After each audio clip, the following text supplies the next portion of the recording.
Hello everyone and welcome to Sohini's lifestyle. আর দেখো, আজকের ব্লগটা আমি সকাল থেকে শুরু করছি। তখন ঘড়িতে বাজছিল সকাল 7টা। আর আজকে এতটা সকালে উঠেছি তার পিছনে একটা কারণ আছে, তোমাদেরকে পরে বলছি। আর এখানে আমি ব্রাশ করতে করতে ওয়েদারটা দেখছিলাম, খুবই মেঘলা ছিল। কলকাতায় এতটা মেঘলা আমি দেখিনি জবের থেকে এসেছিলাম আর কি কলকাতায়। তো আজকের ওয়েদারটা একটু খারাপ ছিল। তো ব্রাশ করার পরে একটু ছাদে হাঁটাহাঁটি করছিলাম। আর এরকম কুয়াশাচ্ছন্ন ওয়েদারে ছাদের মধ্যে গিয়ে দাঁড়াতেই কিন্তু ভালোই লাগে। আবার ঠান্ডাও ছিল সেদিনকাও অনেকটাই। আর মামা বাড়িতে দেখো ছাদের মধ্যে কি সুন্দর ফুলের গাছ আছে, জবা। এই ফুলটার নাম আমি জানি না। ওদিকে পেছনে রয়েছিল অ্যালোভেরা, আর এদিকে আবার জবা ফুল। এত সুন্দর লাগছিল সকালবেলা ফুলগুলো ফুটেছিল দেখতে। আর এই দেখো, আমি স্নান করে মামাবাড়ির থেকে বেরিয়েও পড়েছি। আর আজ আমি যে জায়গাটায় যাচ্ছি সেই জায়গাটার ব্যাপারে লোকমুখে শুনেছি, মা না ডাকলে নাকি সেই জায়গাটায় কেউ যেতে পারে না। তো কোথায় যাচ্ছি সেটা এখনই বলবো না, কিন্তু খুব তাড়াতাড়ি রিভিল করব যে কোথায় যাচ্ছি।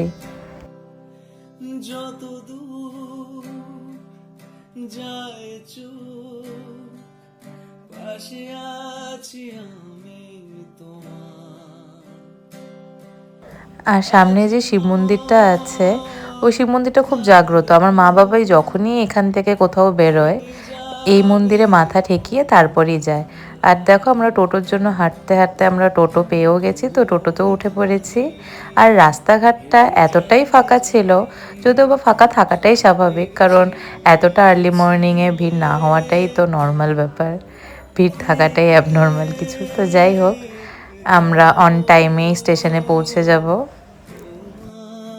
আর এদিকে আমরা স্টেশনে পৌঁছেও গেছি। আর মাঝে মাঝে পরিবারের সাথে ঘুরতে গেলে না বেশ ভালোই লাগে, কিন্তু কি বলো তোমরাও? আর এখানে আমি ট্রেনের জন্য ওয়েট করছিলাম আমরা সকলে, আর ট্রেনে উঠেও পড়েছিলাম, বাস ওই ক্লিপটা নেওয়া হয়নি। আর দেখো আমরা কোথায় এসেছি, নৈহাটি জংশনে। তোমরা এখন তো বুঝতেই পারলে যে আমি কোথায় যাচ্ছি। আমি যাচ্ছিলাম বড় মার দর্শনে।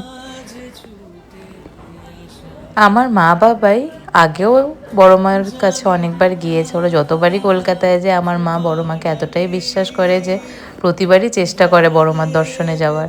কিন্তু আমার এটাই ফার্স্ট টাইম ছিল। তো এখান থেকে তিলক কেটে তারপরে আমি হাঁটছিলাম। তো আমার সাথে যে ছোটো মামিটা যাচ্ছিল আমাদের সাথে, ছোটো মামিটা দণ্ডি কাটতো। তো দণ্ডি কাটার জন্য গঙ্গায় স্নান করে তারপরে দণ্ডি কাটতে কাটতে মন্দির অবধি আসতে হয়। আমি এতদিন এসব শুনেছি, আজ ফার্স্ট টাইম এক্সপিরিয়েন্স করব, দেখব সামনের থেকে কেমন অনুভূতিটা। তো তোমাদের সাথেও অনুভূতিটা শেয়ার করব, পুরো ব্লগটা দেখতে থাকো। আর দেখো, গঙ্গায় নাকি জোয়ার ছিল, সত্যি অনেকটাই জল ছিল নদীতে। এখানে ছোট মামি স্নান করে উঠেও পড়েছে, তোমরা দেখতেই পাচ্ছ। আর এই যে মেন রাস্তায় উঠে তারপর এখান থেকেই দণ্ডি কাটতে কাটতে বড় মার মন্দির অবধি যাবে।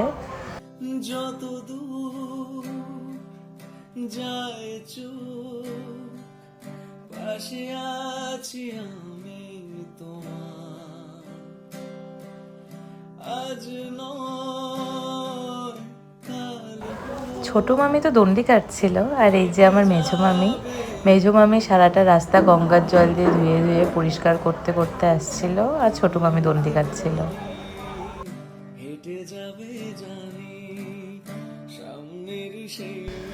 এখানে ছোট মার দণ্ডি কাটা প্রায় শেষের পথে। আমরা এখন বড় মার মন্দিরের একদম সামনে। এতদিন যেই ব্যানারটাকে ফেসবুকে সব জায়গায় দেখেছি, ধর্ম হোক যার যার, বড় মা সবার, সেটাকে চোখের সামনে থেকে দেখে যে এতটা একটা আলাদা অনুভূতি ছিল যে আমি বলে বোঝাতে পারবো না। আর এখানে সবাই মানত করে, এরকমভাবে মানত করে করে ওড়না বাঁধে।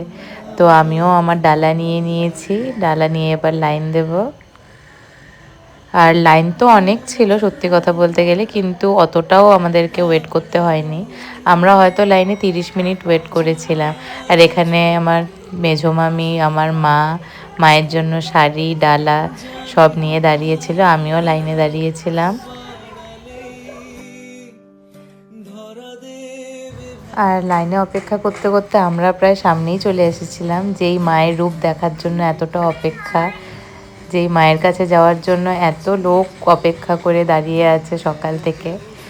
অবশেষে আমাদের অপেক্ষার অবসান হবে খুব তাড়াতাড়ি সকলেরই। আর এই দেখো মায়ের মায়া ভরা রূপ। আর সত্যি কথা বলতে গেলে ভিডিও করা কিন্তু বারণ, তবুও আমি চুপি চুপি তোমাদের জন্য এই ক্লিপটা তুলেছি, যে আমি সামনের থেকে মায়ের যে সুন্দর রূপটা দেখতে পাচ্ছি, তোমরাও যেন অল্প হলেও দর্শন করতে পারো। আর এখানে আমি না এতদিন দেখতাম ফেসবুকে সবাই মাকে দেখে কাঁদে, কিন্তু আমি আজ বুঝতে পারছি গিয়ে যে কেন কাঁদে সবাই। মায়ের ওই মায়া ভরা রূপ সত্যি ভোলার না, দেখলেই সামনের থেকে জল আপনি আপনি পড়তে থাকে। আর এখানে আমি পুজো দিয়ে একটা দোকানে এসে বসেছিলাম, ওখান থেকে জল খেলাম। আর তারপরে বেরিয়ে এখানে অনেক ভিক্ষুক পাবে, তো তোমরা যখনই যাবে তোমাদের সামর্থ্য মতন সাহায্য করবে এখানে বয়স্ক দিদুনগুলোকে। আমি ওদেরকে আমার সাধ্য মতন কিছু সাহায্য করছিলাম। আর ওরা আমাকে বারবার এসে আমাকে আশীর্বাদ দিচ্ছিল, আমাকে ধন্যবাদ জানাচ্ছিল। আর সত্যি কথা বলতে এতটুকুই তো পাওয়ার, এর থেকে বেশি আমরা আর কী বা চাই। দিন শেষে কিন্তু বড়দের আশীর্বাদটাই আমাদের কাজে লাগবে, হোক না সে রাজা বা ভিক্ষুক।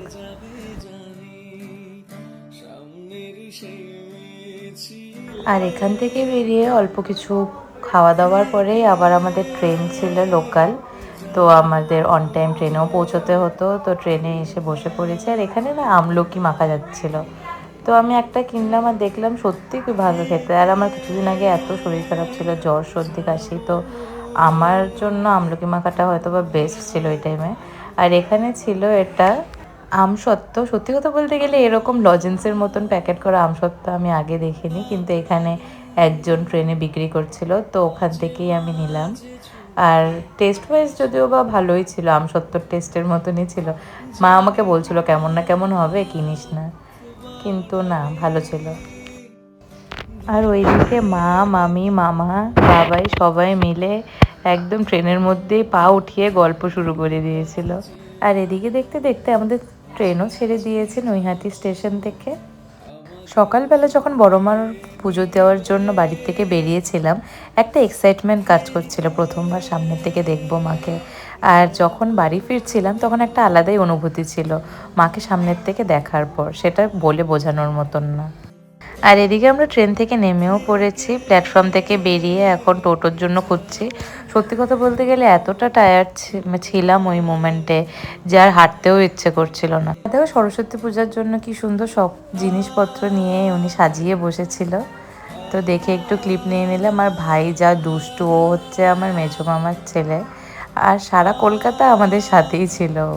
আর এখানে টোটো খুঁজতে খুঁজতে টোটো পেয়েও গেছে। আর এদিকে টোটোর ব্যবস্থা এতটাই বাজে, যেখানে যাব সেখানের জন্য একটা নির্দিষ্ট জায়গায় যেতে হবে, তারপরেই সেখান থেকে আমরা টোটো পাবো, তার আগেও পাবো না, তার পরেও পাবো না। যদিও বা কলকাতায় সেটা স্বাভাবিক। আর এদিকে আমার ভাই ক্যামেরার সামনে হাত নাড়ছে, পা নাড়ছে, কী যে করছে ওই জানে। আর বাইরে যা গরম ছিল, গরমের মধ্যে থেকে এসে ফ্যান চালিয়ে বসে যেন আমার স্বর্গসুখ মনে হচ্ছিল ওই পয়েন্টে এটাকে। আর আমি ফটাফট ড্রেস চেঞ্জ করে নিয়েছি, আর ড্রেস চেঞ্জ করে এখন খেতে যাব। আর ভাবলাম যে টিপটা আর তুলবো না এখন, বড় মার টিপ যেহেতু পরেছি। আর পুজো দিয়ে এসে দেখো একদম নিরামিষ গরম গরম খিচুড়ি, বেগুনি আর নিরামিষ তরকারি ছিল, আর খেতেও সত্যি অসাধারণ হয়েছিল। আর আজকাল না আমার নিরামিষ খাবারগুলো মাছ মাংসর থেকে একটু বেশি পছন্দ হয়েছে। তো যাই হোক, আজকের দিনটা খুবই টায়ার্ড ছিলাম। তো দেখা হবে খুব তাড়াতাড়ি নতুন আরেকটি ব্লগে, ততক্ষণের জন্য টাটা।